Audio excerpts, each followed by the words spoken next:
c'est Émilie et aujourd'hui je viens vous parler de la prochaine pleine lune qui aura lieu le 27 avril. C'est la pleine lune qu'on appelle celle du Vésac.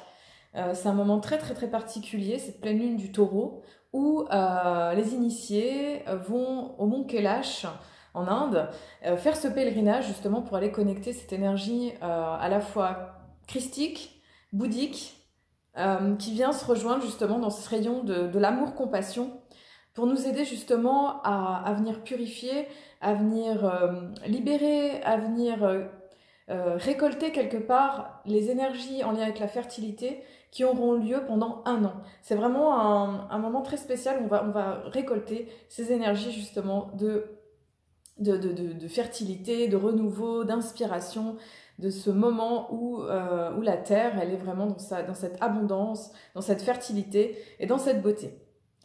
Alors pour cette pleine lune, qui est dans le signe du Scorpion, la pleine lune sera dans le signe du Scorpion, le soleil il est dans le Taureau depuis le 20 avril, je regarde ma carte du ciel, depuis le 20 avril nous sommes dans le signe du Taureau, donc on a eu tout ce passage dans l'énergie Bélier depuis le 20 mars, donc dans ce renouveau au niveau, à tous les niveaux, de passage à l'action, changement de direction. On a vu qu'il y avait tout un renouveau aussi avec Vénus qui était proche du Soleil, qui continue à être proche du Soleil, mais qui va gentiment se désolidariser tout doucement, qui nous a permis aussi de faire un focus par rapport à nos relations affectives, par rapport à peut-être des schémas, des comportements, peut-être qu'il y a mis aussi du renouveau dans notre vie. Et là, justement, dans le Soleil en Taureau, donc on est vraiment dans cette énergie très féminine, très yin, reliée à la Terre. Donc le Taureau, même si c'est un Taureau, c'est plus relié entre guillemets à l'énergie plutôt de la vache, de cette énergie en lien avec la prospérité, l'abondance, la fertilité. C'est vrai que c'est le moment où il y a beaucoup de fleurs, il y a beaucoup de... La nature, elle se part de la beauté vénusienne. Et il y a vraiment cette énergie justement de terre, d'ancrage, de quelque chose qui se pose dans le signe du Taureau. C'est vraiment un besoin de trouver une forme de sécurité, une forme de tranquillité, de paix, d'harmonie. Parce que le Taureau, il aime bien aussi pas forcément bouger ses habitudes et sa tendance naturelle à finalement peut-être à amasser, à aimer jouir de la vie, tout simplement. Il y a un côté très tranquille, très hédoniste aussi, très gourmand. Et donc on arrive à ce point justement, cette phase très forte qui est la pleine lune. Donc la pleine lune se fait toujours dans un signe avec la lune qui est dans le signe opposé. Et la lune en Scorpion, elle est l'opposé du Taureau. Donc le Scorpion, c'est la phase d'automne où on est vraiment face à la mort de la nature, que les feuilles elles tombent, qu'il y a vraiment cette phase de la mort, cette obligation quelque part de lâcher prise avec les anciennes formes, avec toute la saison qui s'est mise en place au moment du printemps, au moment de l'été et de l'automne. Et cette lune en Scorpion, elle vient nous obliger à quelque part remettre en question, à lâcher prise, à purifier, à laisser passer l'ancien, à aller vraiment mourir, à aller vraiment dans ce passage de mort-renaissance. Parce qu'au printemps, il y a aussi je trouve, il y a quand même ce processus où ça nous demande aussi de faire ces passages pour mieux vivre. C'est important aussi d'aller mourir peut-être d'anciens schémas, d'anciennes croyances, d'anciens fonctionnements, d'aller purifier. Et c'est vrai que cette pleine lune du Vésac, je trouve que des fois elle est très reliée avec l'énergie de la flamme violette aussi, de Saint-Germain. Je ne sais pas si vous connaissez cette flamme de transmutation. Il y a vraiment cette idée de recevoir des nouvelles visions et aussi d'aller purifier notre passé, purifier ce qui ne peut plus être dans le nouveau cycle. Alors voilà, je vous montre la carte du ciel. Ce qu'il faut savoir pour cette pleine lune qui est dans un moment un petit peu de crise majeure, parce que on voit qu'il y a crise, quand j'entends crise, c'est crisis, ça veut dire révélation en grec, c'est le double carré avec Saturne. Donc on a Saturne qui est dans le signe du Verseau, vous savez, depuis fin décembre. On est vraiment dans ce passage de cette ère du Verseau qui va se construire, qui commence juste à se construire. Et eh bien, il y a justement ce point de tension, parce que les traits rouges comme ça, c'est des points de tension, qui viennent nous obliger à nous remettre en question, à faire changer des choses. Donc le Saturne en Verseau se présente en double carré avec le Soleil, avec la Lune, et il dit ok, bon voilà, il y a cette énergie, il y a quelque chose qui veut s'installer dans une forme de tranquillité, dans une forme de paix, et en même temps cette pleine lune elle nous oblige à la remise en question. Et Saturne qui est là en Verseau nous dit bon ok, bon il y a tout ça, mais en même temps il y a aussi il y a aussi des contraintes, il y a aussi des obligations à respecter, il y a aussi, il peut y avoir cette sensation parfois de blocage, de ne pas pouvoir avancer comme on le souhaiterait. Alors c'est vrai qu'il y a toute cette situation encore avec le Covid hein, qui perdure, pour certains pays qui sont encore en confinement, je pense à la France, à d'autres qui déconfinent, enfin voilà, bref, toutes ces situations qui fait qu'on a cette sensation, on peut avoir cette sensation parfois que les choses, on voudrait qu'elles aillent plus vite, mais que quelque part, il faut danser avec l'énergie de Saturne qui nous demande d'être un peu plus patient, qui nous demande de perdurer, qui nous demande de dépasser quelque part, de faire des efforts, ouais, de construire, il y a une forte envie comme ça avec l'énergie du taureau. Le taureau, il est quand même très bâtisseur, il a envie de s'installer, il a envie de sécurité, il a envie de poser les choses. Et voilà, de faire bouger faire bouger. Non, plutôt s'installer et de construire. Et Saturne dit, ok, bon, bah déjà, il y a toutes ces choses là au niveau peut-être sociétal, au niveau du collectif, qui viennent finalement temporiser et aussi mettre une forme de contrainte, parce que mine de rien, c'est vrai que ça a quand même un impact. Toutes ces histoires voilà, de confinement, d'écoles qui reprennent plus tard, enfin tout ça, toutes ces choses-là, ça nous oblige aussi à prendre patience, ça nous oblige à temporiser, et puis aussi à des contraintes parfois qui sont un peu extérieures. Donc ce double Saturne, il nous parle de ça, de cette rentrée aussi dans l'énergie du Verseau, mais que ça vient faire bouger aussi des choses par rapport à des habitudes. Le taureau, il est en lien avec des habitudes, avec des fonctionnements. Hein, on a deux signes qui sont très très fixes, hein, c'est-à-dire qu'ils lâchent rien, là, le taureau et le scorpion, même si il y en a un qui va amasser et l'autre qui va faire tout pour que ça circule, et que ça lâche et que ça meurt. Il y a cette idée que, ok, bon, on est dans un espèce de changement majeur, de temps de crise, pour nous aider à remettre en question ce qui a besoin de bouger et d'évoluer. Alors à cette période, on a une grande conjonction, c'est-à-dire un grand amas planétaire, c'est-à-dire plein de planètes qui se retrouvent dans le signe du taureau. Alors on a le soleil, hein, on l'a dit tout à l'heure, on a une qui est très importante parce qu'elle est transpersonnelle, c'est-à-dire qu'elle reste très longtemps dans un signe, c'est-à-dire à peu près 7-8 ans. On a donc Uranus en taureau qui a fait son passage définitif en mai 2018, si je me rappelle bien. Et du coup, voilà, ce qui fait écho maintenant, c'est que du coup, c'est l'aspect majeur de l'année 2021. Je ne sais pas si vous vous souvenez, ce carré Uranus-Saturne, c'est-à-dire à la fois l'envie de faire bouger des choses, l'envie d'avancer, l'envie de moderniser, l'envie de libérer, d'aller vraiment dans cette nouvelle terre, sur tous les plans, sur un plan écologique, sur un plan sociétal.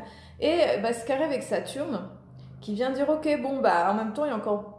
Voilà, on va devoir traverser aussi toutes ces obligations un petit peu sociétales, toute cette énergie en lien aussi, je pense, avec le Covid, avec tout ce que ça implique, ces contraintes. Hein, on le sent qu'au niveau des libertés individuelles, là, on est passé quand même dans une ère où on a perdu des libertés quand même, hein, au niveau humain, là, c'est quand même au niveau sociétal. Avec toute cette crise sanitaire, du coup, c'est devenu une forme de dictature quelque part, hein, gentiment, hein, mais c'est en train de faire perdre quelque part nos libertés. Donc en fait, voilà, mon propos, il n'est pas là. Le propos, il est plutôt de dire, ok, cette année, c'est cette espèce de bras de fer, cette espèce de levier, en fait, entre comment j'amène des nouvelles formes, comment j'apprends à remettre en question peut-être les choses sur lesquelles je me suis établie, sur lesquelles j'ai toujours fonctionné. Et c'est vrai que cette pleine lune, elle vient, je dirais, purifier, elle vient libérer peut-être ces choses anciennes. Vous verrez, peut-être pour vous, elle va fonctionner différemment selon votre thème astral, selon là où ça tombe, dans quelle maison ça tombe, tout ça, là, cet aspect-là. Et puis donc Uranus, donc je vous ai dit tout à l'heure, qui était passé en mai 2018 dans le taureau, vient nous obliger à remettre en question, à changer les anciennes formes.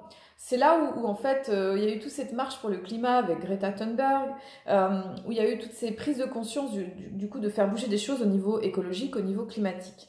Et là, Uranus, elle est proche du Soleil.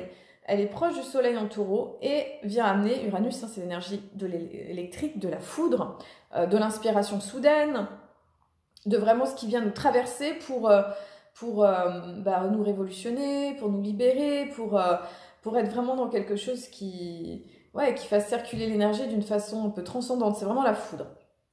Uranus aussi, ça peut amener une énergie un peu électrique, un peu nerveuse. Donc en fait, si vous sentez ça autour de cette pleine lune, bah, entre guillemets, puis cette période taureau là qui va durer, je dirais encore une bonne dizaine de jours, il peut y avoir justement ce côté pic d'énergie avec des hauts et des bas, parce qu'Uranus peut amener justement ces espèces de up and down avec cette hyper nervosité, cette énergie un petit peu haute, avec à la fois beaucoup d'idées, beaucoup de pensées, parce que Uranus c'est aussi le flash de génie. Et Uranus, du coup, elle va faire tout un aspect là avec toutes les planètes qui sont encore en taureau, parce qu'il y en a beaucoup là. Donc on a Vénus qui est dans le signe du taureau, Vénus planète de l'amour, des relations. Donc là, elle est super bien, Vénus en taureau. Elle a fait tout son boulot, Vénus en bélier, là où elle était un peu tout feu tout flamme, dans ce besoin de spontanéité, de dire les choses, d'avancer. Et là, Vénus en taureau, elle a envie de se déposer, elle est très en lien avec la terre, avec la nature, avec la gourmandise, faire son jardin, voilà. Enfin, moi, je pense aussi que c'est l'excellent moment pour faire des choses en lien avec la terre et le jardin, parce que ça va nous aider à connecter cette énergie de Gaïa, cette énergie de la mère-terre, de Pachamama,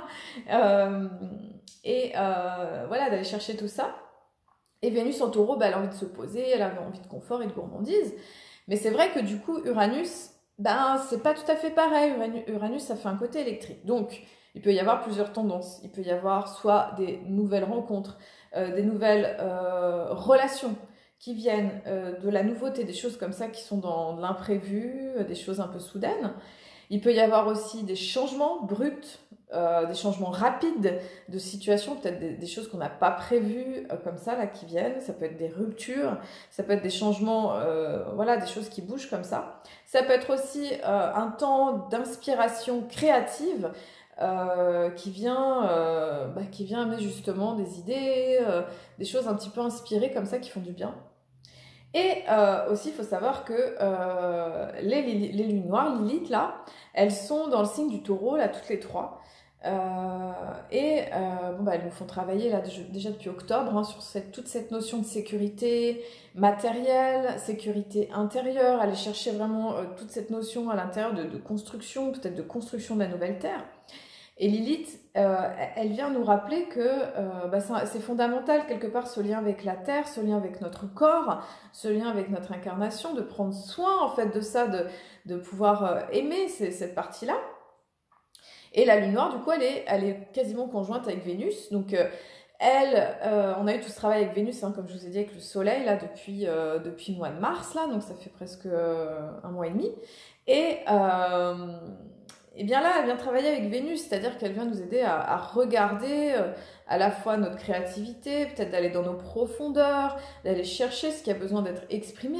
Ça peut être aussi une remise en question, enfin en tout cas de continuer le travail par rapport aux relations affectives, par rapport à l'amour, par rapport à cette manière de donner et de recevoir, ce côté érotique aussi, qui va être regardé encore sous un autre prisme.